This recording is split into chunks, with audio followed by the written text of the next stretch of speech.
Hello everyone, আজ 9th ফেব্রুয়ারি। আজ দেখে নেব আজ যখন থেকে তোমরা এই ভিডিওটা পাবে তখন থেকে আগামী 24 ঘন্টায় তোমাদের পার্টনারের তোমাদের প্রতি ফিলিংস বা থটসটা কীরকম থাকবে। ফার্স্ট কার্ড,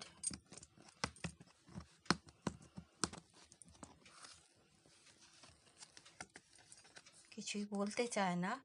হ্যাঁ, তারা একটু কার্ডটা তো পিক করতে দেরি হচ্ছিল বলে বললাম।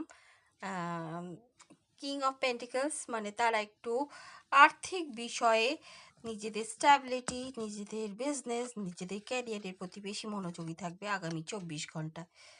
জাস্টিস, কিন্তু তারা একটা ফেয়ার ডিসিশন তোমাদের শোনাতে পারে এই সম্পর্ক সম্বন্ধে। Next card, queen of cups. হ্যাঁ, তারা তোমাদের প্রতি পিওর যে ভালোবাসা বা একটা ভালোবাসা বলতে পারো, সেইটার হয়তো প্রকাশটা কম থাকতে